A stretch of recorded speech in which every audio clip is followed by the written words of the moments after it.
12, 18 और 24 का लघुत्तम समापवर्त निकालने के लिए हम यहाँ 3 विधियों के बारे में बात करेंगे। एक है आपका गुणनखंड विधि, जिसको प्राइम फैक्टराइजेशन मेथड कहा जाएगा। दूसरा है भाग विधि, जिसको हम डिवीजन मेथड कहेंगे। और एक तीसरा है आपका अपवर्त के आधार पर, जिसको मल्टीपल मेथड कहेंगे। अब यहाँ हम आपके सामने क्वेश्चन को हल करने चल रहे हैं। जैसे यहाँ 12 हो गया, ये आपका 18 हो गया और ये आपका 24 हो गया। तो ये गुणनखंड विधि द्वारा निकाल रहे हैं, प्राइम फैक्टराइजेशन मेथड, अभाज्य गुणनखंड। तो ये आपका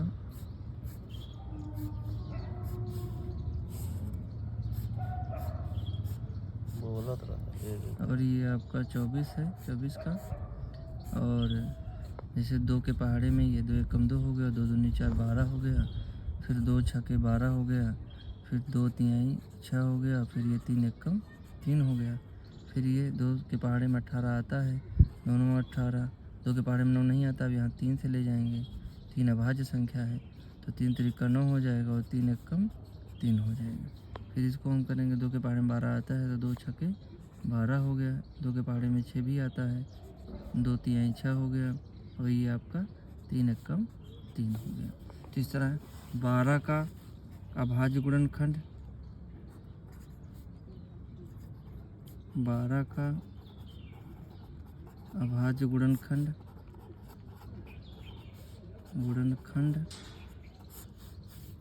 इस तरह 18 का भी अभाज्य गुणनखंड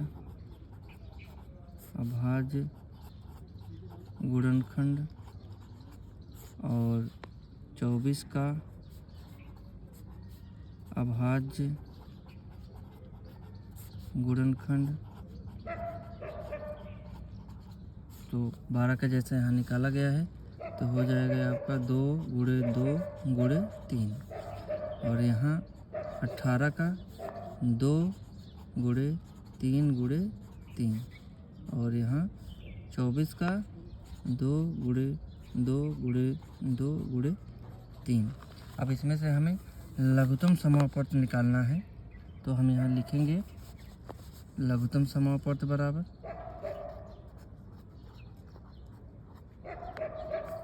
किसका निकालना है, 12 का, 18 का और 24 का।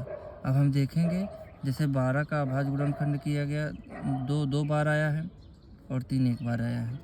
2 एक बार आया है 18 वाले में, और ये आपका 3 2 बार आया है। और 24 में 2 3 बार आया है और ये 3 एक बार आया है। तो जब इसमें सबसे ज़्यादा आया रहेगा उसको हम चुन लेंगे। तो ये हो जाएगा आपका 2 और 3। देखिए 24 वाले में 1 बार आया है, 18 वाले में 2 बार आया है और 12 वाले में 1 बार आया है। तो इसलिए हम इसको चुन लेंगे, सबसे ज़्यादा वाला, जिस लाइन में जो सबसे ज़्यादा आया रहेगा। तो इस तरह आपका हो जाएगा 2 गुणे 2 गुणे 2 और 3 गुणे 3। तो ये हो जाएगा 2 दूनी 4 दूनी 8 और ये हो जाएगा 3 त्रिका 9। कुल मिला के आ गया आपका 72 लासा।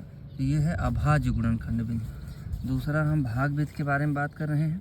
तो भाग विधि में जैसे मान लीजिए आपका दिया गया है, ये 12 है, ये 18 है और ये आपका 24 है। अब इसमें क्या होगा, ये भाग विधि द्वारा हम निकालने चल रहे हैं, ध्यान दीजिएगा। भाग विधि द्वारा लघुत्तम समापवर्त। तो 2 के पहाड़े में 12 आता है, 6 बार में हो गया। 2 के पहाड़े में 18 आता है, दोनों 18 हो गया।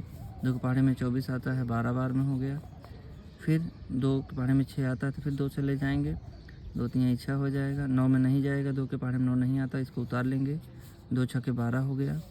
फिर 2 के पहाड़े में 3 नहीं आता, 9 नहीं आता, लेकिन 6 आता है, तो एक बार और ले जाएंगे, 3 उतार लेंगे, 9 उतार लेंगे, जिनमें नहीं जाएगा उसको उतार लेते हैं। 2 तिहाई 6 हो गया। अब 3 का पहाड़ा ले जाएंगे, 3 अभाज्य है, तो ये 3 एकम 3 हो जाएगा, 3 त्रिका 9 हो जाएगा और ये 3 एकम 3 हो जाएगा। फिर अभी 3 एक बचा हुआ है, इस तरह जो है 1 को उतार लेंगे, 3 एकम 3 हो जाएगा और ये 1 उतार लेंगे। अब इस तरह आपका लघुत्तम समापवर्त निकल आएगा किसका, 12, 18 और 24 का। तो लघुत्तम समापवर्त बराबर हो जाएगा, ये जो शुरुआत में आए हैं, 2 गुणे 2 गुणे 2 गुणे 3 गुणे 3। तो इस तरह 2 दूनी 4 दूनी 8 और ये 3 त्रिका 9। क्या आ गया आपका, ये दूसरी विधि द्वारा है, भाग विधि द्वारा है। और तीसरा है अपवर्त के आधार पर। तो अपवर्त के आधार पर 12 का अपवर्त और अपवर्त मतलब गुणज या गुणा होता है, और गुणज मतलब होता है गुण धन जा मतलब उत्पन्न होना। तो जो गुणा से उत्पन्न होगा, और ये आपका 18 का अपवर्त लिखना है, मतलब 18 का गुणा लिखना है अपवर्त, और उसके बाद ये 24 का अपवर्त। तो ये हो जाएगा आपका 12 का पहाड़ा पढ़ना है, 12 एकम 12, 12 दूनी 24, 12 तीन 36, 12 चौक 48, 12 पंचे 60, 12 छः 72, 12 सौ 84, ऐसे ही आपका। और 18 का अपवर्त, 18 एकम 18, 18 दूनी 36, 18 तीन 54, 18 चौक 72, 18 पचे 90, 18 छक्का 100, मतलब पहाड़ा पढ़ना होता है, पहाड़ा पढ़ते चले गए। और 24 का पहाड़ा, तो 24 कम 24, 24 दूनी 48, 24 तीन 72, 24 चौका 96, और 24 पंचे 120, और इस तरह आपका 24 का हो जाएगा। अब इसमें देखेंगे हम किसके आधार पर निकाल रहे हैं, अपवर्त के आधार पर। तो लाशा बराबर आपका आ जाएगा, यहाँ सिर्फ पहाड़ा ही पढ़ना होता है जो तीनों में मिले। देखिए 12 यहाँ तो है लेकिन 18 वाले में नहीं है। अच्छा 24 यहाँ है लेकिन 18 वाले में नहीं है। 36 यहाँ है, 36 18 वाले में भी है लेकिन 24 वाले में नहीं है। 48 यहाँ है, 18 वाले में नहीं है, 24 वाले में है, ये भी नहीं लिया जाएगा। 60 यहाँ है और 60 कहीं नहीं है, 18 वाले में नहीं है, 24 वाले में नहीं है। और उसके बाद 72 देखिए 12 वाले में भी है, 18 वाले में भी है और 24 वाले में भी है। तो इस तरह आपका जो लघुत्तम समापवर्त आएगा वो 72 आ जाएगा। धन्यवाद।